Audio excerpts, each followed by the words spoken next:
Le maire d'une commune des Basses-Pyrénées, qui est également député, qui a une certaine notoriété de par son franc-parler, a fait des révélations au sujet de la crise sanitaire et en particulier de la différence entre les consignes qui étaient données par nos politiques et leur propre comportement, pas du tout conforme aux consignes qu'ils donnaient. Je pense en particulier à la piquette. Alors, est-ce que ces révélations vont avoir des conséquences ou pas? J'interroge les cartes à ce sujet, je pose la question au tarot de Marseille.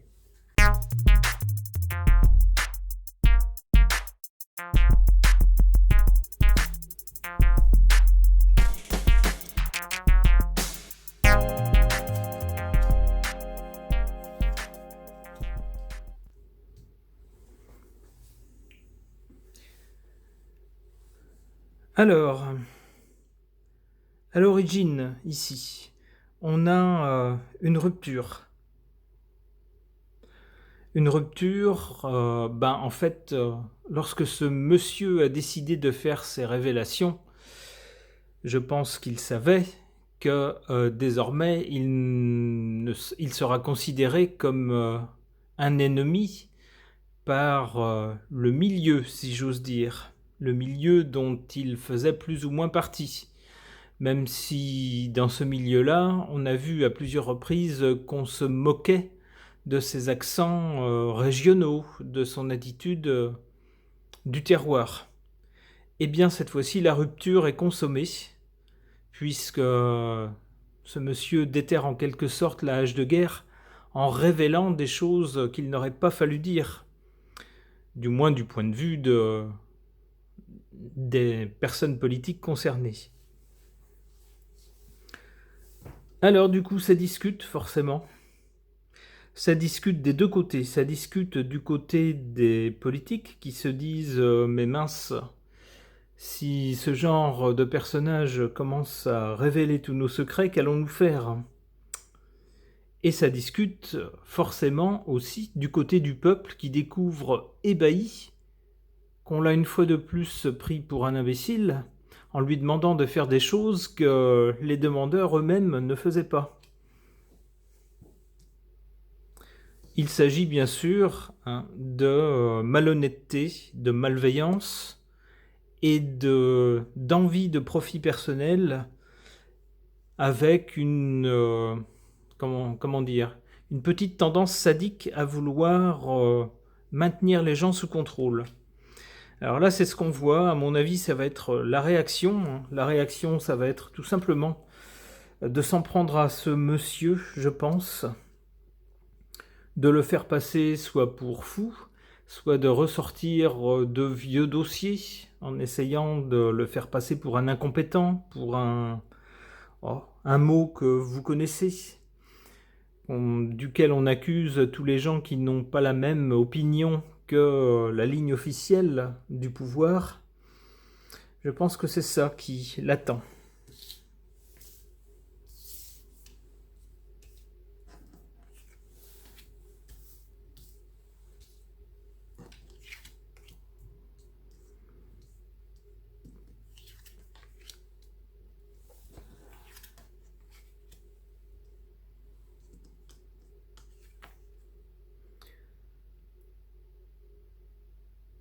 Il va y avoir de la communication au sujet de ce monsieur et on va minimiser ses affirmations, soit dire oh là là, mais il a fait une généralité de quelques cas particuliers, ou alors simplement dire oh bah, c'est un monsieur qui est très très fatigué maintenant et tout se mélange un peu dans sa tête. Voilà le genre de choses. En revanche, son information à lui ne sera pas passée inaperçue. Elle va être récupérée non seulement par tous les gens un peu éveillés ici, mais au-delà certainement des frontières.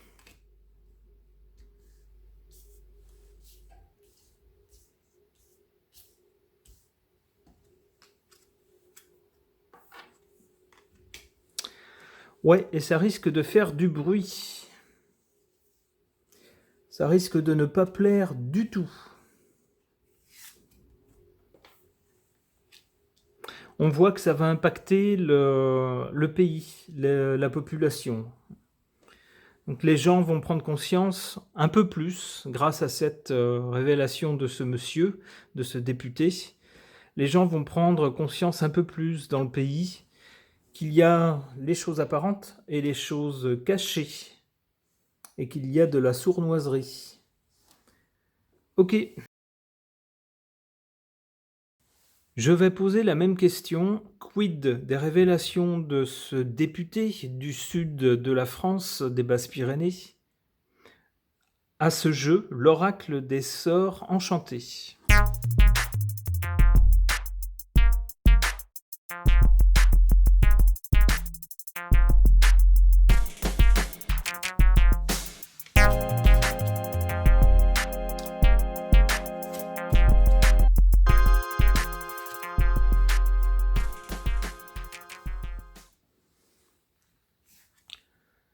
On a l'illumination.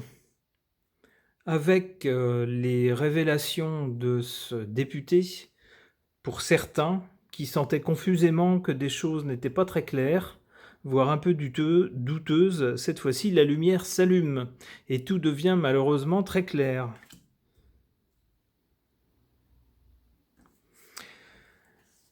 Alors, la Renaissance, ça concerne ce monsieur qui a expliqué avoir eu, suite à un abus de piquette, de gros problèmes de santé. Mais il est toujours là. Il a survécu, il est toujours là. Et cette fois-ci, ma foi, s'il doit continuer à avoir des problèmes de santé, cette fois-ci, il ne va plus se taire, puisque si jamais il a à nouveau des gros problèmes de santé comme il a eu, eh bien, ma foi, autant tout déballer le plus vite possible. C'est une sorte de nouveau départ, de renaissance.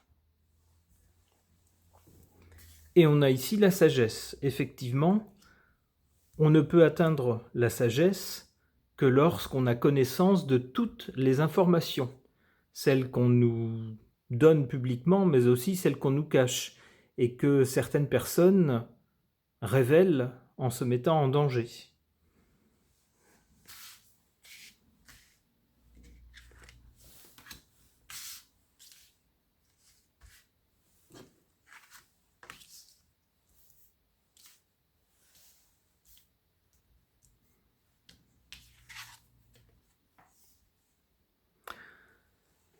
Le bonheur, c'est ce qu'on cherche effectivement à nous empêcher d'atteindre, semble-t-il.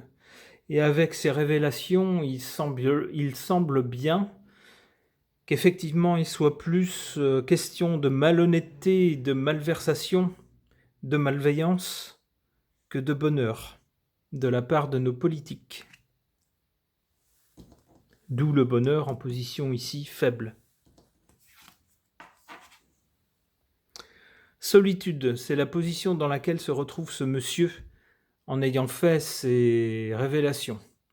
S'il il a gagné l'estime des Français éveillés, on va dire, du moins des personnes qui ne sont pas dupes des beaux discours, malheureusement, il se retrouve complètement, ou il va se retrouver très vite, isolé dans son milieu politique.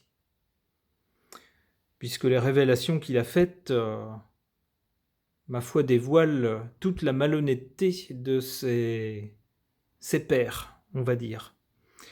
Donc nul doute qu'il va être rapidement ostracisé. Mais dans ce cas-là, c'est un honneur, d'où la carte en position favorable.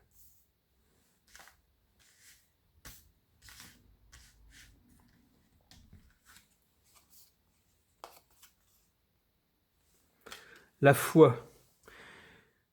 Une fois qu'on connaît tous les faits, qu'on est capable de juger en ayant tous les éléments, les bons comme les moins bons, ceux qu'on nous a criés sur tous les toits et ceux qu'on nous a cachés, une fois qu'on a tout en main, on atteint la sagesse. Et ensuite, on peut avoir foi en l'avenir, en la vie, en sachant que tous les éléments sont en place. foi en son action aussi. Voilà, la foi ne suffit pas. Ensuite, il faut aussi agir. Pour que, une fois qu'on a la vérité, qu'on a atteint la sagesse en ayant tous les éléments, la foi en se disant je sais maintenant ce qu'il faut faire, je sais auprès de qui il faut intervenir, eh bien, il faut agir. Ok.